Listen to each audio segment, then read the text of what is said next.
Is this thing on? I think so. The light's there. All right.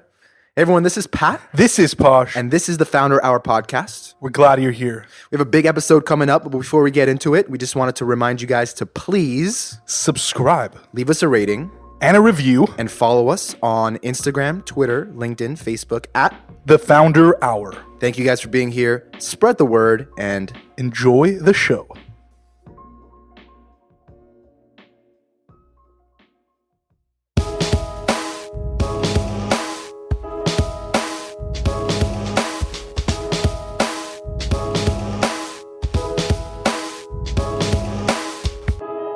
What's going on, guys? This is the Founder Hour podcast. I'm your co-host, Pat. And I'm Posh. And we're hanging out today with Nate Checketts. Is that how you pronounce your name? Yeah, you got it. Nate Checketts of Rhone, which is a luxury men's activewear brand, and one of the largest activewear brands kind of coming up in the space. So excited to sit down with you and learn about your personal story, your business story, and just kind of everything in between. Yeah, so thanks for having me. Yeah, thanks for being here. We always like to start with like the early stages. So tell us a little bit about where you grew up and maybe like what you were like as a kid and what you were into. Yeah, so I grew up in a big family, 6 kids on the East Coast in Connecticut, and amazing home, great parents. But I was always doing something, chaotic, entrepreneurial. I didn't think of it as entrepreneurial at the time. It was just kind of like entertaining ourselves, because I see today now how involved parents are with their kids. And my parents were involved, but there was just enough to go around between the 6 of us. Did you say you were the youngest? Or? No, I was the third. I was a middle child. So I was like most easily forgotten. Yeah. There was, bless my mom's heart, but I'd wait for her to pick me up from basketball practice for like 2 hours sometimes. Jeez.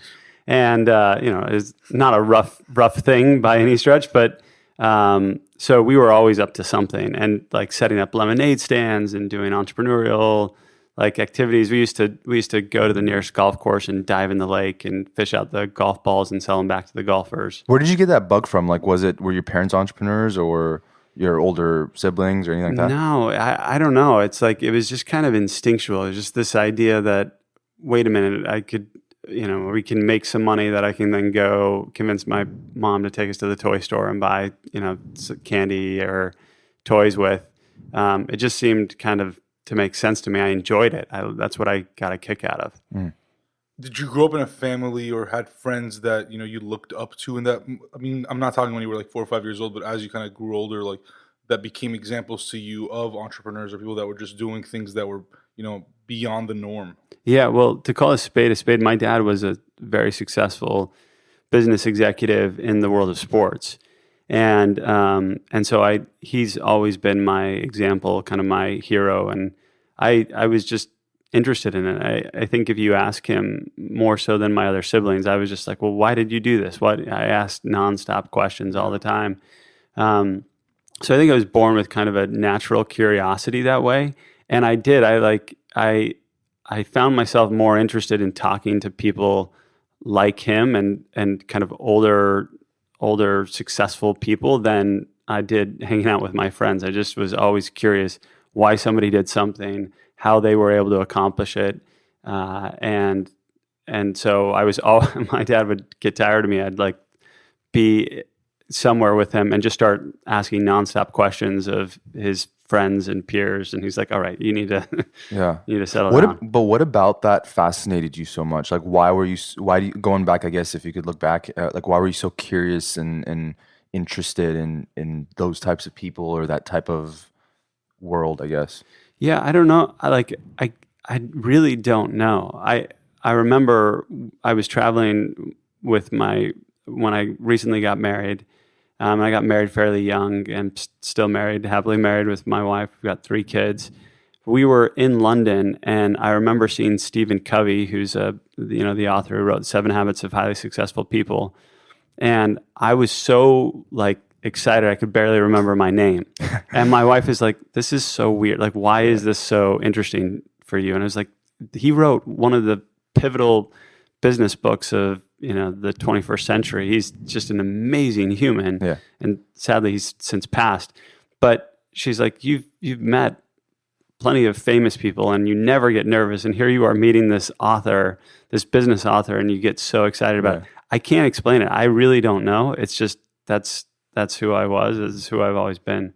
I'm curious, why did your dad get into the business of sports, and what are the things that he shared with you early on that stuck, whether positive or negative, about the industry?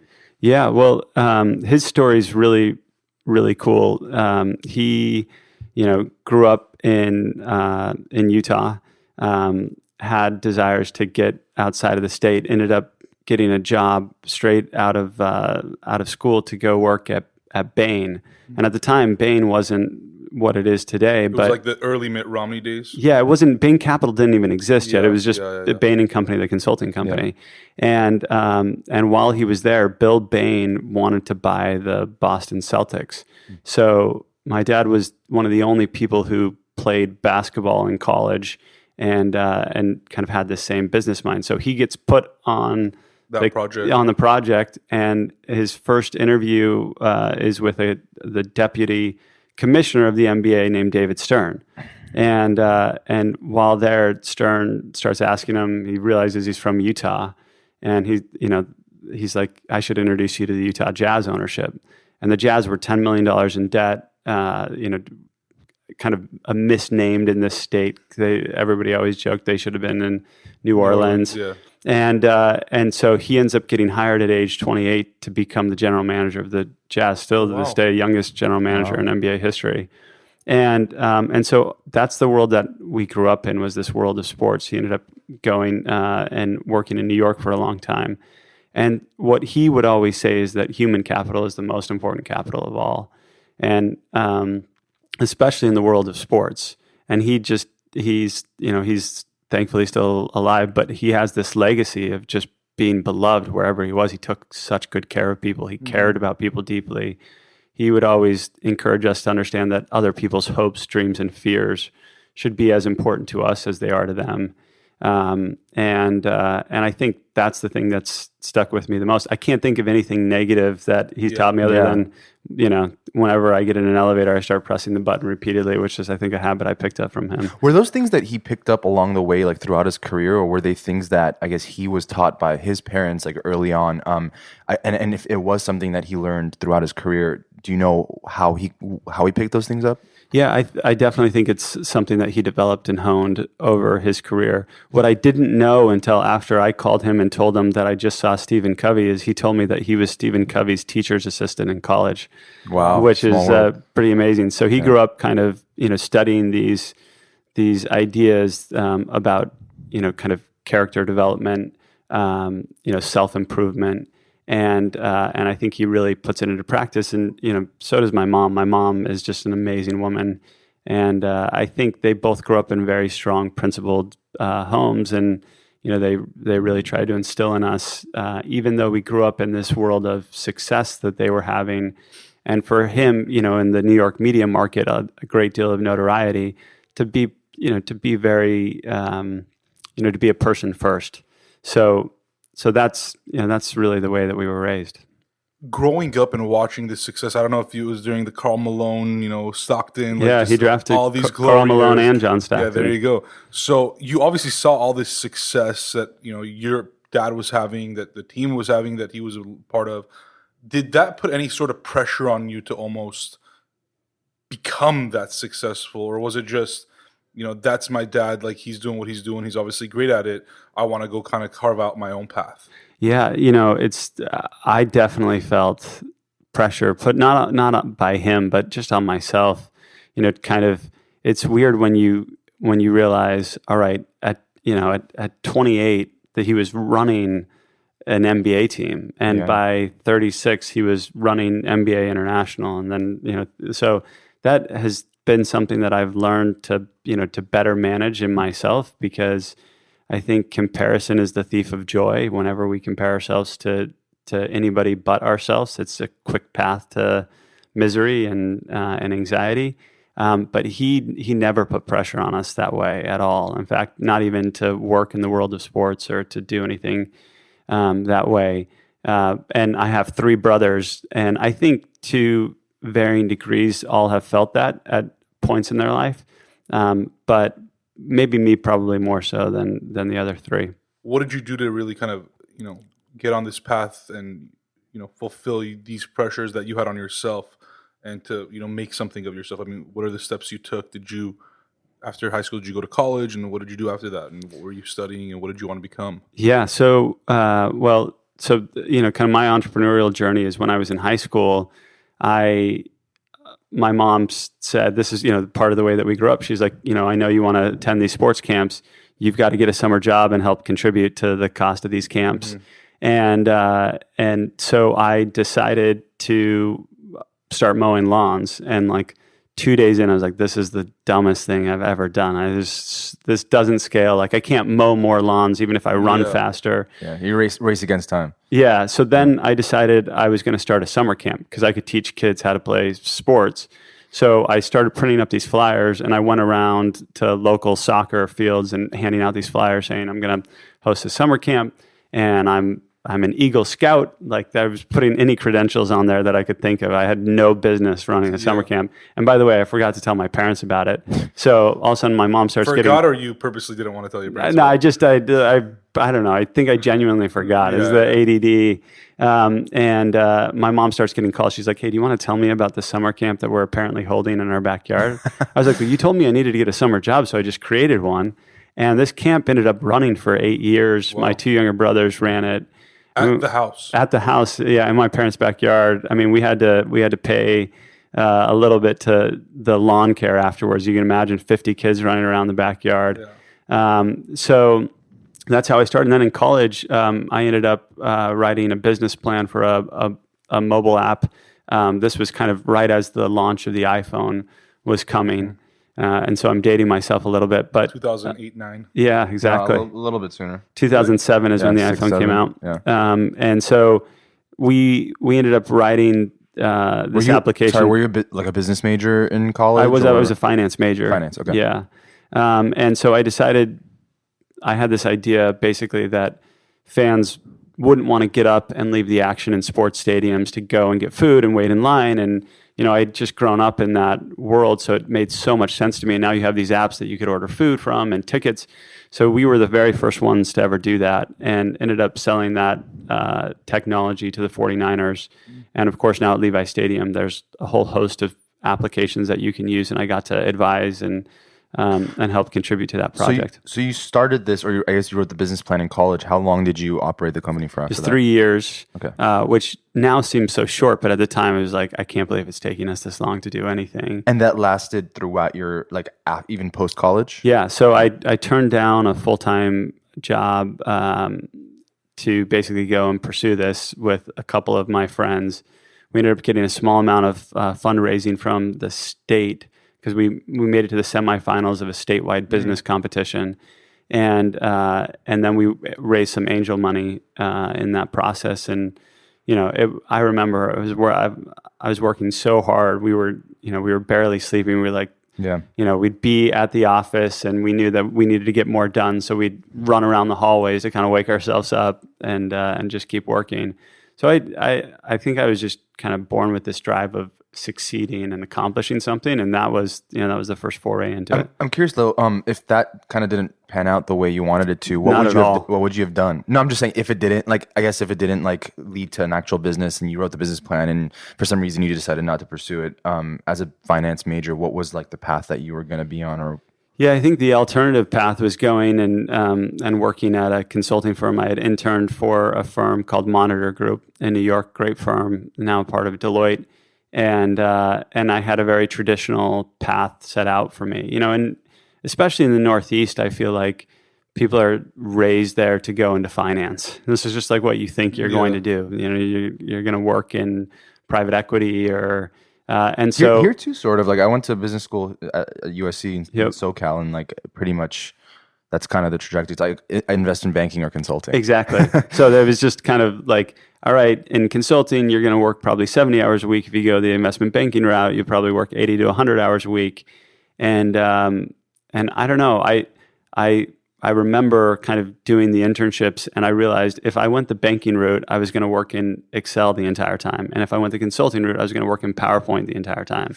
And I just remember thinking, is there a job out there that uses more than one Microsoft Office suite? Like that, if I could just find that, I'd be happy. Yeah. And then, that started writing this, and I got so much excitement from it. And people ask all the time, like, well, how can I become an entrepreneur? I'm like, honestly, I don't think it's as much of like becoming an entrepreneur as much as like, it's a curse as much as it's a blessing. Like I can't turn it off. I wish I could. I wish I could stop thinking about these kinds of things sometimes. But it's just kind of just part of who I am. What would you say? Obviously, a lot of people know the pros of being an entrepreneur and being in a sort of position to, I guess, create tremendous amount of wealth, success, prosperity, all that kind of stuff. But I guess on the flip side, what would you say based on, I guess, your experience or what you've seen are like cons? Yeah, I think it's totally glamorized. I think that there are a lot of benefits, especially if you can succeed. Certainly there's a wealth creation standpoint, and then kind of being able to feel this feeling of success is great. But the failure rates in entrepreneurship are so enormously high. It is a giant risk. And I would say I'd say the biggest downsides are that you really have a hard time not thinking about work all the time when you're sleeping, when you're with people that you care about. You mentioned 80 hours in consulting. This is like a 400-hour. Yeah, it's like, if only there were that many. I know.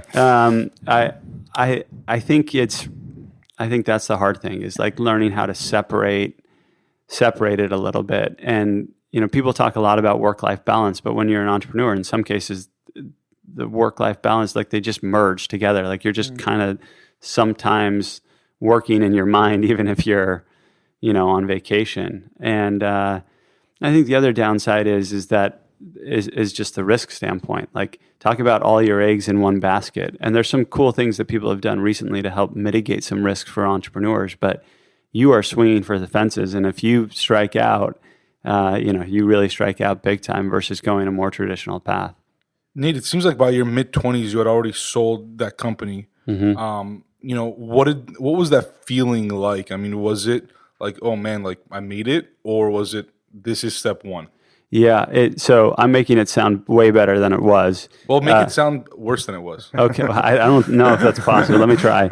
So what happened is so we had raised this capital, and as part of raising this capital, we ended up bringing in a CEO from this event. I think I was 23, 24 at the time. And this group was like, you're too young to be a CEO. And I was like, yep, you are right. I have no idea what I'm doing. So we ended up bringing in the CEO. And long story short, it didn't pan out the way we all kind of thought it would. And we had to find a buyer. We had to find somebody to sell it to. And so while it was great that there was kind of this quote unquote exit, it was not a financial success. Right. I don't think our investors were like counting the multiples of return on it. And I felt like, gosh, how could I have possibly failed at this? This seemed like this was destined for success. And it took it was a hit to certainly my pride and ego, which is probably an important one. But I also realized at the time just what an incredible like business school I had just gone through.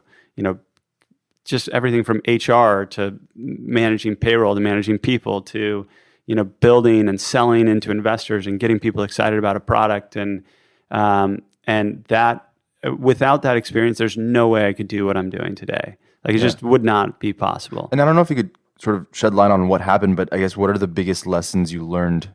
Kind of having this big vision and imagining it being a certain way, and then not ending up ultimately being that. Yeah. So I think the biggest lesson that I learned is, it sounds so stupid, but it's really true. Like, don't run out of money. And that was, there are a lot of businesses that fail, not because the ideas are bad, not because, they don't have talented teams, but because they simply run out of capital and they haven't appropriately planned for it. So even though I was a finance major, I kind of put my head down and focused on executing on the sales plan of the business. And by the time, I really started understanding the unit economics of our business, it was too late. And so I think as I built and started Rhone, I wanted to make sure that we were financially stable, that we had a great base to build off of, and that we were going to, we were always going to have sufficient capital to do what we wanted to. And I guess, what would you say, how does somebody learn that? How does somebody learn those skills before they start a business so they can, I guess, and obviously a lot of things come up you can't control and you just never really know how things are going to turn out, but is there some sort of framework or resource or something that you're familiar with that you can kind of point to? Yeah, I mean, certainly there's so many resources out there for entrepreneurs now today in terms of how you build a business plan, how you set up kind of your financials. I think the biggest thing that people always talk about is how do you get access to capital? And people make assumptions all the time because of the success of my father and the notoriety of him that I never needed to worry about that, but I worried about it all the time. After my first business, I had racked up so much credit card debt. My wife and I had just had our first child. From a financial situation, I was not set up for long-term success, and I basically had to hustle my way out of that by going and picking up lots of odd jobs and consulting jobs. And so, I think the biggest thing is to be super conscious of it, like to not make assumptions about what I tell our team all the time. Never start counting the dollars of long-term success. Like, be present in the moment and think about how we accomplish today and this week and this year, and that's it. Don't go past that, because entrepreneurs always start dreaming and thinking about what the exit looks like. Yeah, which is great. It's part of what drives you to start in the first place. But when that starts kind of, being about the dollars and cents, I think that's when you lose focus. And for me, in my first business, I thought about the exit like every day. We're going to change the world. This is going to be so big, and it's going to have all this financial success. With Rhone, I never think about the exit ever. I think about what we are accomplishing right now, what we're trying to achieve, and I think that's grounded me in a lot of ways that I didn't have. Nate, before we delve into the post business sale and getting into Rhone and what you did, just out of just curiosity, it's a fun question. Is it finance or finance? I end up saying both, and I think when you say finance, it sounds so. It sounds very East Coast finance, just like upper class. It's like very. I'm trying to think of an appropriate word. It's like arrogant. Yeah. And if I said finance, I apologize. Oh no, it's okay. I find both words very funny. Yeah, but it is true. I work in finance. It's like it's It's like kind of French, but not. Yeah, it's like finance. Yeah. But anyway, so just wanted to kind of have a quick fun transition. What it should be. Yeah. After you sold the company, did you know what was coming next? I mean, you said you had your first kid at that time. What's going through your head? What's next? Are these ideas just kind of flowing, or are you more so like, shit, like I don't know what I'm going to do now? It was definitely more the latter. Yeah. Like I've always had nonstop ideas. Like my wife's been great. She's like, just start writing them down so you don't have to that's what I do now. It's just like. And it's good. It's good to just kind of get them out. But you realize really quickly that in business, what matters is execution. Like any idea that you could possibly have, there's a high degree of likelihood that somebody else has had it. And I always love it when people are like, I had that idea 10 years ago. I'm like, congratulations. Yeah, I was thinking about that. You don't want to be that person. No, you do not. You do not want to be, because it just doesn't matter. And great ideas don't build great companies. Great companies are built from sweat and tears and just tons and tons and tons of hard work. And by the way, a lot of luck. By no means am I convincing myself that we've been successful simply because, the idea or the category was right. I think we've made more good choices than we've made bad choices, but we've made a ton of mistakes. And we've been fortunate in so many cases. Like some things have just gone our way. And so I don't know. I don't even remember what question I'm answering. On the topic, well, I guess on the topic of execution, I'm curious. In your kind of experience or kind of what you've learned, what are the factors that take an idea from 0 to 1? Like, there are a lot of ideas that people have, but oftentimes we don't act on it because for some reason it's just maybe not strong enough or whatever it might be. So I guess in your case, like what would you say those? I think the biggest step in getting an idea from 0 to 1 is really just sitting down with paper, and people are different. So this is what works for me, and flushing it out, playing like red team against yourself, trying to understand all the reasons why it wouldn't work, and trying to come up with the solutions, and essentially think your way around the problem. And then where most people get stuck is they're like, well, how do I raise money? If the first thing you're trying to do is raise money, you're not going to succeed, because money doesn't ultimately solve the problem in and of itself. Like, for example, if you need money to go and buy and design a product, why don't you start by doing some market research just with a friend group, or go to a store and say, if I were to make this, would you buy it?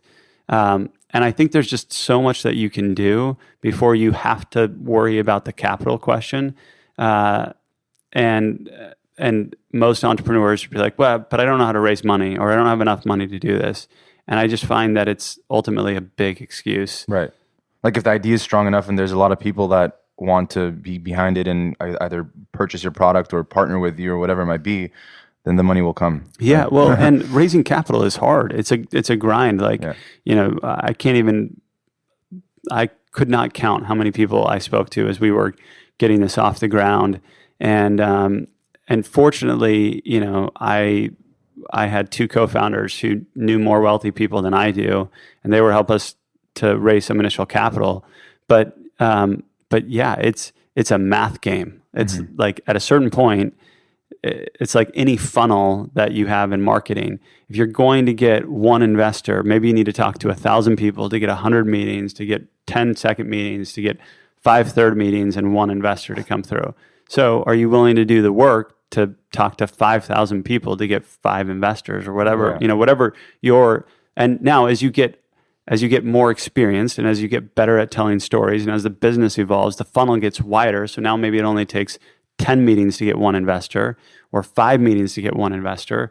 I hear all the time, like a Series D or E round, like for a lot of entrepreneurs or founders, was way easier than the Series A. No question. It's like not even. Well, at that point, you're not trying to sell the story. They raised like 10x the value or the amount, but it was just like not even close. Yeah. Like it's way easier as a business starts getting momentum.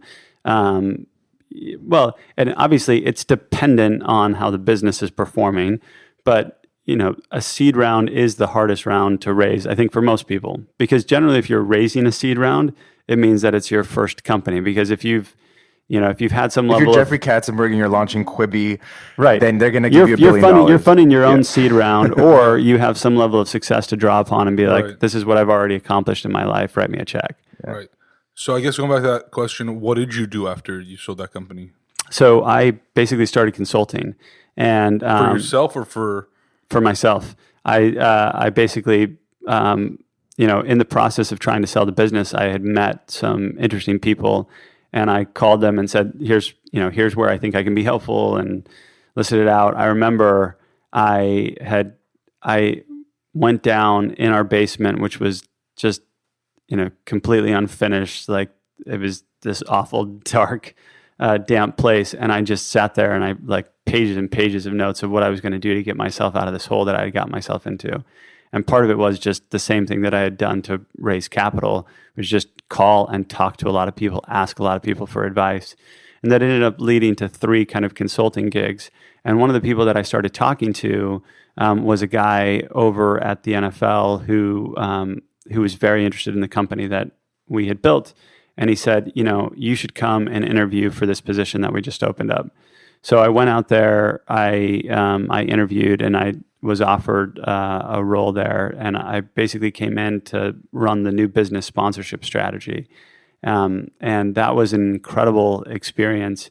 But I also quickly realized how not a corporate person I am. Going to the NFL every day, suit and tie, was just like... Where's their office? It's in Midtown Manhattan. Got it, yeah. So right on Park Avenue. So you had moved after college, you moved from Connecticut to New York? I went to college in Utah. I started my first business in Utah, and then we moved to New York to take that role, which was in many ways going back home for me. I also realized how much I love New York going back. Like you were married at this time already? Yeah, married, one child with another child on the way. Yeah. We got started early. Yeah. And so that was a big transition for us. But while I was at the league, I couldn't stop these entrepreneurial ideas just from coming in every day. I was like, I remember being on the train and writing down, I want to run a company that matters. I want to go build a company that matters. And, the NFL is an incredible place with really talented people in a league that certainly matters, the most successful professional sports league, arguably globally. And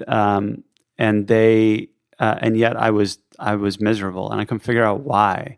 And I think part of it was because I knew that even if I disappeared, they wouldn't say this as much in a threatening way, as much as a joking way, but they'd be like, whoever wants to leave, there's a stack of resumes this high of people who would love to replace you. Yeah. And I always hated that. When you say you wanted to build a company that matters, what did that really mean to you?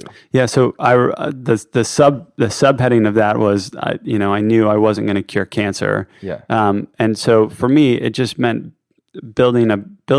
I didn't have the words for it at the time that I do now, but it was basically building a brand that could have an impact, a positive impact on people.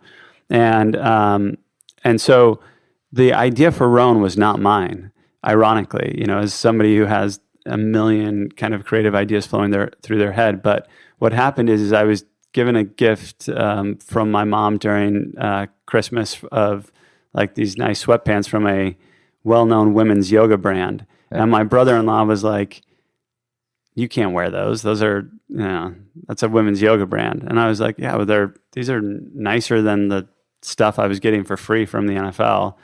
And so I go into work, and Budweiser sends a box of the same brand to all the women in the office. They start opening it up, going through, and I was like, oh, I just got a pair of their sweatpants. And the guy next to me goes, oh, that's cool. Do you buy your underwear at Victoria's Secret? And I was like, what? So then I started talking to my brother-in-law about it, and he was like, we should create a men's brand. And I was like, I don't know. That doesn't sound like that unique to me. But then we started doing the research, and what we found is that there were over 200 female-focused premium brands in the space. It was so cluttered, it was crazy. And the men's space was largely being dominated by all of these massive brands that we had grown up with. But there was nobody kind of in that premium space, call it 85% plus focused on men's, outside of these very specific kind of niche focused brands. Like, you get like a Rafa in cycling or like a triathlon brand. And we also thought that guys' closets were changing. So what people started, you look around the room 10 years ago, maybe in LA, you could wear the type of stuff that we're all wearing. But, for the listener, like nobody's wearing a dress shirt here. It's like all kind of comfortable, casual stuff. Yoga pants. Yeah, exactly. Yeah. So we saw the everyday closet changing, and we felt like there was a new category that was emerging. And I hated the term athleisure. I still think it's a misnomer for what I want to build. Athleisure is stuff that's meant to look athletic, but that you're never meant to work out in. Right. We kind of believe in this foundational term that everything should be performance driven, that you could work out in whatever we make. And so we call our category performance lifestyle, so that you can, even if we do make a dress shirt, you want to go run a marathon in that, you could absolutely do that. Mm-hmm. And so it's meant to move and live with whatever your lifestyle is, because life is a workout, the way that we live today. For context, this was around 2013, 14? This is around 2013 that we start having these conversations. And are you still at the NFL this time? Or? Yep. I was in the process of kind of leaving at that point. Okay. You were already going to leave. Yeah. You just didn't want to work on the idea there so that it doesn't become NFL's intellectual property. Yeah. But so also, like, at this time you mentioned you're married, you have 2 kids, like that you were like, I mean, what was going through your head as far as you're going out there, you're taking this huge risk again? I was scared at all. Yeah. I was really, really scared. The thought of, failing again was just like daunting. It like weighed on me, and especially now with like a wife, 2 kids, like you can't fail. No, that's it. And in some ways, I think that actually helped. Yeah. Like it's like the burn the boats philosophy of there was no going back. And so if we were going to do this, we had to be successful. But I was also I did things in starting the company that I didn't do in my first company, just in terms of making sure that there was a stable base. I went out and raised capital and had capital commitments before really going and leaving a full-time job. What convinced you to finally do it? Because you said that early on you weren't really convinced. You did the research and whatever, but what really kind of got you to the point of like, all right, let's do this. Like, there's no going back. 1,000% I'm in it. Let's do it. What got me excited about it, I had these two co-founders who were working on it, originally more so than I was. And we just started talking about, kind of what would make us differentiated in the space. And we had some unique fabric innovations that we were working on, some unique approaches to fit. We're the only company in the world that uses gold fusion, which is a non-toxic proprietary approach to anti-odor. But, still, like, what was going to be our approach? And then I just started kind of looking and picking my head up around me and thinking about the fact that, maybe for the first time in human history, men were really at a crossroads in terms of kind of and having a bit of an identity crisis. We grew up in this generation of bring your daughter to work day, female empowerment, gender equality, all things that are really, really positive and good. And I foundationally believe in gender equality. But then I looked at my two sons being raised in a similar environment, and now all of these negative stories about toxic masculinity, stories like Harvey Weinstein and others. And I realized, how are we going to counterbalance this approach? Help them understand, here's all the terrible things that men have done in the past and that you need to be aware of and you need to protect yourself against. But here are examples of good men doing great things, living great lives. And so you understand not just what not to be, but what you can be. And I got so energized about that idea that we could build a performance brand that wasn't about running faster, lifting more weights, breaking kind of PR, so to speak, but that it was about building a brand for your life. Because the fact is that even as most of us increase in health and wellness, we're doing it to have a better lifestyle, not to, win on the basketball court or on the ice hockey rink. And so that deeply resonated with me and kind of approaching men's wellness on a foundational level. And so that's been a part of our ethos from the very beginning. And that got me excited. It really linked me back to this idea of creating a brand that matters. And I was like, this is cool. And that's when I got excited about it. And was it from day one that you wanted it, like actually the materials to be like different and all that? Or was it something that came along was the initial idea just, hey, there's a gap in the, men's activewear lifestyle, category. Let's build a brand for that. And then everything else will kind of follow. Yeah. I think I do believe this. You can make anything. Like with manufacturing today, if you decide, hey, I want to make something that is, like this product or of this quality, if you work hard enough and you are persuasive enough to a manufacturer, like you can make anything. The hard part is, can you sell it? And so, initially our product designs I thought were pretty unique and novel. Like we were one of the very first ever to put media pockets in our clothing. Now you see it all the time. When we first launched, we had put the headphone cord outlets through. We had all this unique approaches to stuff that's become much more mainstream. But what we've done really, really well at over the last 5 years is developing some proprietary approaches to fabric innovation and bringing things to the market. And we're able to see stuff that these big players see as well, but we're just much more nimble in our supply chain so we can bring it faster to market. But yeah, that has taken time to develop. Yeah. And was that all that innovation, was that based on feedback you got from the market, from customers, or was it something that you in your team felt, you had to do to be competitive, to be a leader in the space? It was definitely, it was both, but really I just wasn't interested in building stuff that already existed. Yeah. Right. I think this idea of being better and challenging ourselves to be the best in a category is so important, especially when you're getting out there. If somebody is choosing between buying Rhone and buying another brand, if we can't foundationally prove that our product is better, then we don't have a reason to exist, right? our reason to exist needs to be that we need to be the best in the category that we're operating in order to take market share. Our business only succeeds if we are increasingly taking market share every single day. And you mentioned, obviously producing and manufacturing is simpler, but selling is really the challenge. Yep. How do you get that message that you just described to us about that performance lifestyle brand and, men's wellness? How do you get that message across? I mean, is that what you're selling, or is the clothing what you're selling? I mean, what, as a consumer here, what am I buying into? Yeah, well, I think it's both. I mean, men are very sticky customers in general. If you find, the research shows that when men find something that they like, they tend to go back to it, right? And we see don't this, like a lot of change. We're just like, this works. Like, this works. Just order more of it. And we see this shopping pattern on our site today. When we if we can identify that it's a female customer, generally there will be a much broader array of purchases. And when a first time male customer comes and buys, he will buy one thing.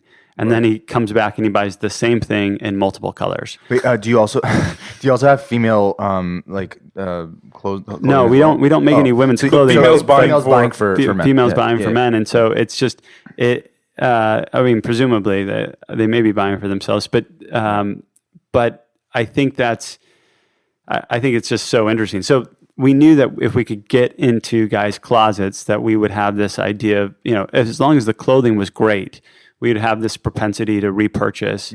And so we've evolved in being able to tell and craft the story.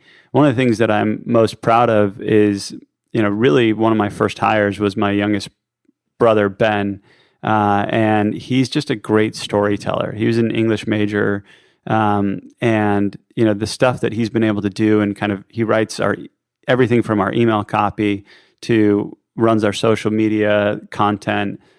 We launched this ad over the holidays to a Robert Frost poem about the importance of keeping promises, and he wrote and directed that, and so his evolution of creative storytelling has really been able to help us tell our own brand story, and learning how to do that through podcasts and PR and social media. Like that's been an evolution. We've learned that.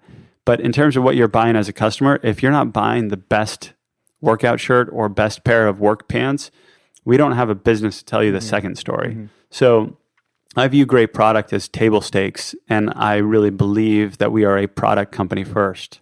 In terms of the actual product, tell us a little bit about what Rhone is, what the offerings are, where people can find you, and why you decided to, let's say, go the e-commerce route and sell directly to the consumer. Yeah.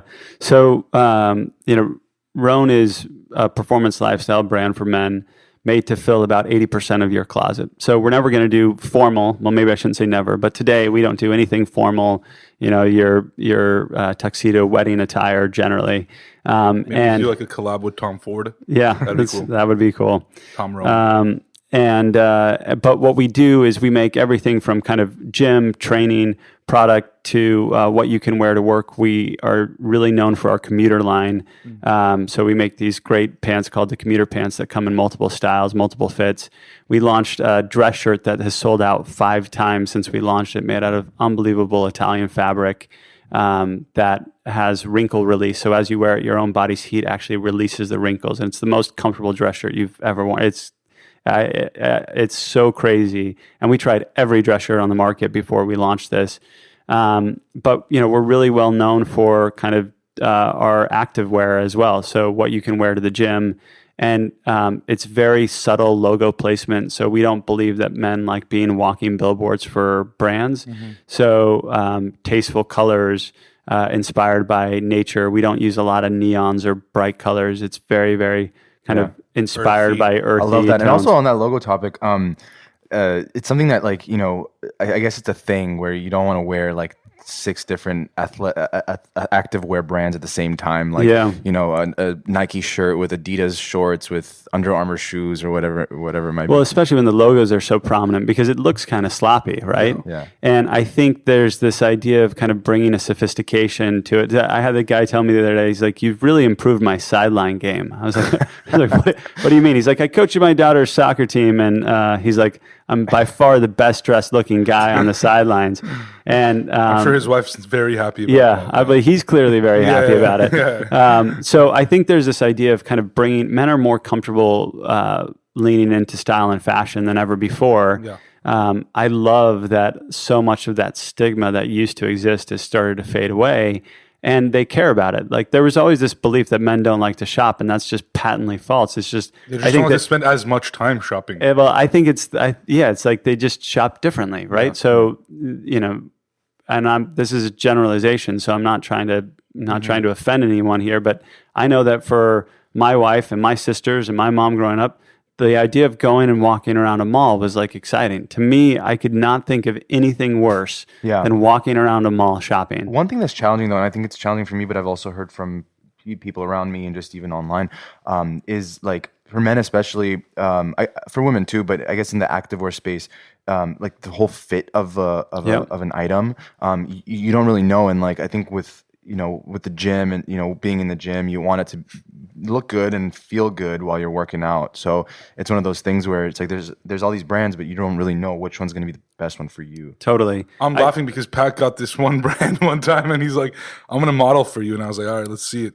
And I'm not going to name the brand, but it was just a disaster. Pat's like a fit dude. It did not fit me well. Yeah. It is. It's tricky, and I think the other hard thing about as you're starting is you can't fit. If you try and fit every body type that exists, like you're not going to fit any one really, really well. Right. So, we've been very fortunate that we have some physical locations too. So we're now Equinox's number one men's brand. We're Peloton's number one men's brand. And they have a lot of physical stores. We are. Got so it. we have a lot of physical presence that way for people to try on product. We have 4 of our own stores that they're all, kind of close to the greater New York area, but we plan to open more because this exact reason. Once people get in the store and they try it on, the propensity to purchase is like 85%. Once people just touch the fabric and put it on. But you want to make sure, and fit is also really personal. So we could tell you, here's the general dimensions of what is going to fit you, but some people like looser fitting clothing. Some people like tighter fitting clothing. Yeah. Some people want the arms to be a little bit tighter. Mm-hmm. And until we're 3D printing everything, we can't solve for custom the right way. Well, if you have anything that has tight arms and longer, Pat wants it on the back, let me know because I'm really buying. narrow hips, big shoulders, tight arms. We know what Pat in likes. terms of difference between e-commerce and the retail strategy, what have you found to be, a challenge on the e-commerce side and then on the retail side of stuff? And, do you recommend brands that, are starting off to go both ways, to stick to one then launch another? I mean, just your general thoughts, I suppose. Yeah, I mean, we could do an entire podcast on that one question, so I'll try and condense it. But basically, the challenges online are fit. Like that's what so you're just trying to make sure that you can articulate and educate the customer about how special the fabric is. We have people come to the store all the time, and once they touch the fabric, they're like, I wish I had known it was this great. Like, we tried to tell you, but there's so much falsity on e-com, and like people are getting Instagram duped daily because they buy something thinking it's going to be good and the quality is just not. We like building long-term relationships with our customers. So, but retail is a very, very different business. So you have to have different people running that channel than you do running your e-com channel. Right. But yeah, I mean, I could spend hours. Hopefully, we can do a part 2 soon, and we'll talk about it. But thank you so much. This has been an awesome conversation. Just learning about your story. It's incredible what you've built, and can't wait to see where it goes from here. All right, thanks guys. Nate.